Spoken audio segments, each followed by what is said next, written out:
The scene is still here. The acting chief just arrived to the scene, so I will tell you the details before he arrives to the podium. You can clearly see they are sitting up at this very time. This all unfolded actually at around 6:30 last night when the San Francisco Police Department, they say a man driving a car hopped the curb, went onto the sidewalk, hit two people, a woman and a child, and then ultimately hit a bicyclist, left the scene. And then about 7 hours later at around 1:35 in the morning, they spot him near Union Square at Grant and Post. That's when they set up a perimeter, and then they approached him hoping to defuse the situation, but ultimately shots were fired. Acting Chief, if you're ready to speak, we'll like to take you live if you head to the podium right now. So here's the Acting Chief. I'll put my microphone here. Take it away. Hi, Good morning, everyone. I'm Assistant Chief David Lazar, serving as the Acting Chief for the San Francisco Police Department. This is an active investigation. We are still working on the details of what actually occurred.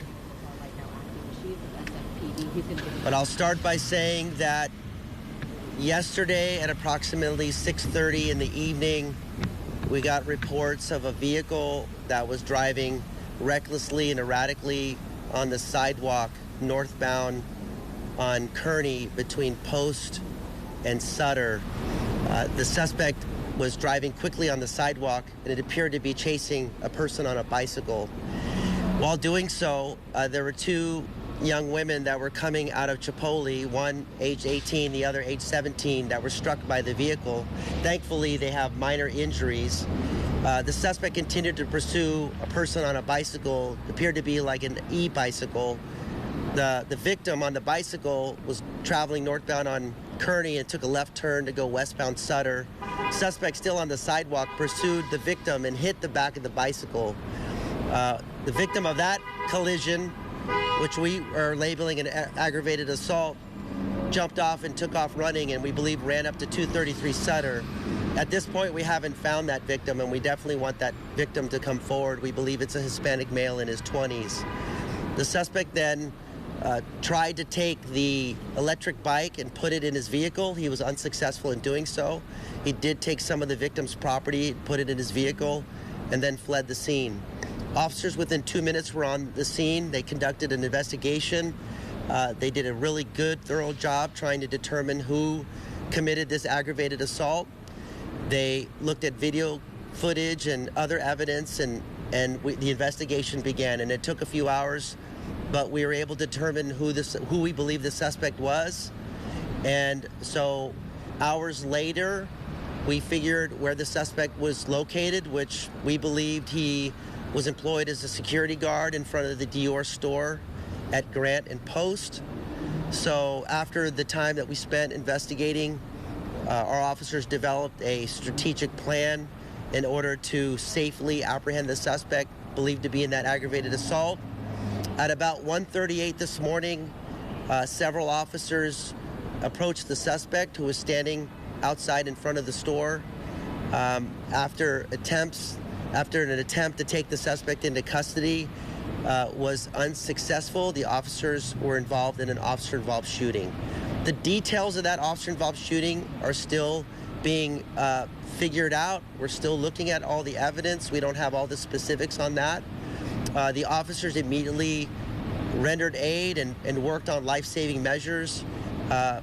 Unfortunately, the suspect is deceased, and the investigation is ongoing.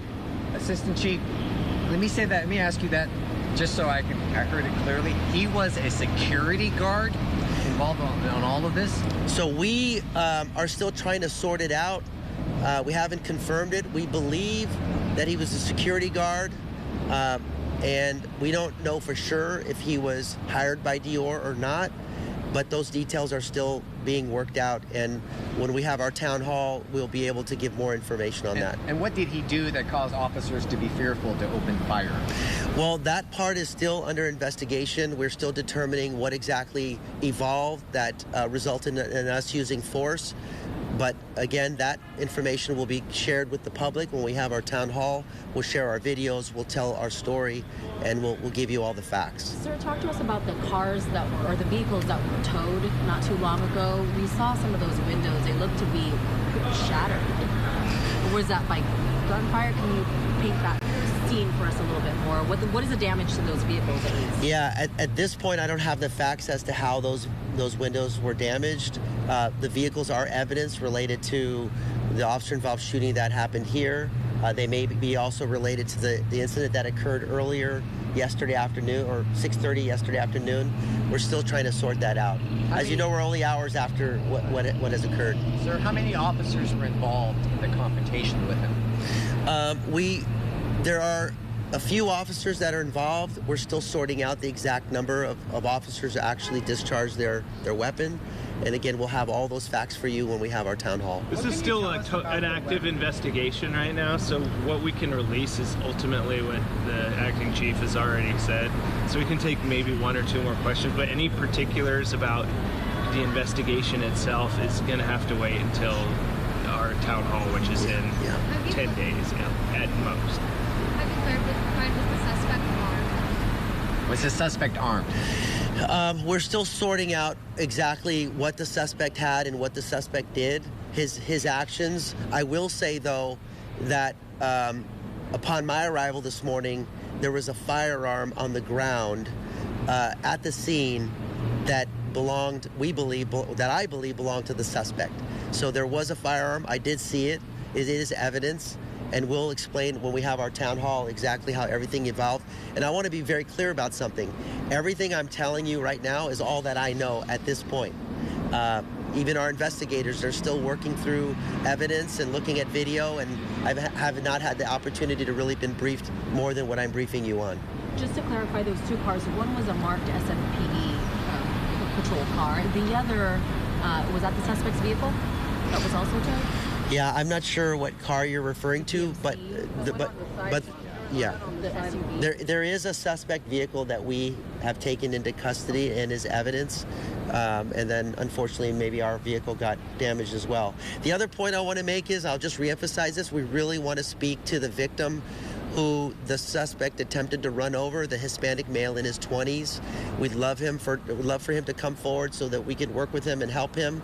We also, if there's any additional witnesses that we may not have spoken to, we'd ask that they call our tip line at 415-575-4444. Was it witness information that let you know about that victim on the cycle, that his description that he ran off, all of that?